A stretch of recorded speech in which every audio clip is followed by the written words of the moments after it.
నమో వారాహి అరగంట పడుతుందా బయలుదేరే ముందు ఫోన్ చేయను. శ్రీ వారాహి దేవాలయాన్ని తిరుచానూరులో ఏర్పాటు చేసి 4 సంవత్సరాలైంది ఆలయాన్ని నిర్మించి. మొదట మేము ప్రచారాన్ని కోరుకునే వాళ్ళం. అక్కడికి వచ్చి అన్ని సమస్యలు అమ్మవారి అనుగ్రహంతో అక్కడ వచ్చిన వారికి కోరిక కొంగు బంగారమై అనుగ్రహించడంతో అక్కడికి వచ్చిన భక్తులే దాన్ని ప్రచారం చేసి వాళ్ళ అనుభవాన్ని తెలియజేస్తూ పలు రాష్ట్రాల్లో, దక్షిణాది రాష్ట్రాల్లో శ్రీ వారాహి దేవాలయం తిరుచానూరు అంటే అందరికీ సుపరిచితమే. ఇందులో ఈ ఆలయాన్ని అభివృద్ధి చేసి మరింత సేవా కార్యక్రమాల్ని ముందుకు తీసుకుపోవాలనే ఉద్దేశంతో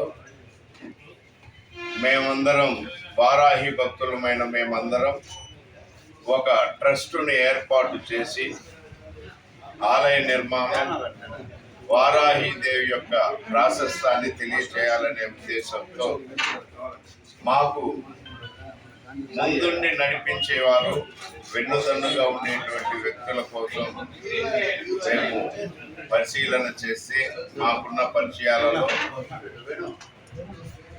నిస్వార్థపరులు, మంచికి మారుపేరు, ఇంకొకరు ఇబ్బందుల్లో ఉంటే చూస్తూ ఊరుకునేటువంటి మనస్తత్వం కలిగిన వాడు కాదు. అటువంటి వ్యక్తులు మన పీఠానికి గౌరవ అధ్యక్ష స్థానంలో ఉంటే వారాహి దేవి యొక్క స్ఫూర్తి, భక్తి ఇవన్నీ కూడా మరింత ఇమడింపజేయించగలిగినటువంటి శక్తి కలిగిన వ్యక్తిగా మేము కమిటీ సభ్యులందరూ నిర్ణయించి ఆయనకి నిర్ణయం తెలియజేయడం జరిగింది.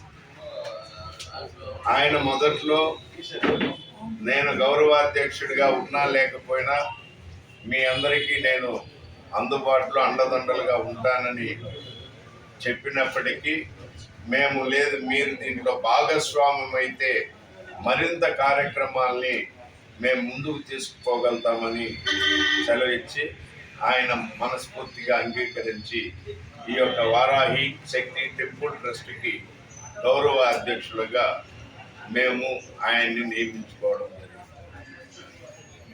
దాని తర్వాత ఆయన అనేక కార్యక్రమాలకు వచ్చి వెళ్ళేవాడు. తమిళనాడు, కర్ణాటక, కేరళ, ఒరిస్సాల నుంచి నా తోడ్పాటు ఉంటుందని మా గౌరవ అధ్యక్షులు మబ్బు దేవనారాయణ రెడ్డి గారు సెలవించారు. ఆయన సంకల్పం ప్రకారం, ఆయన ఆదేశాల ప్రకారం తమిళనాడుకు సంబంధించిన త్రిశక్తి వారాహి పీఠం, వేలూరు జిల్లా, తమిళనాడు శ్రీ ఆదివారాహి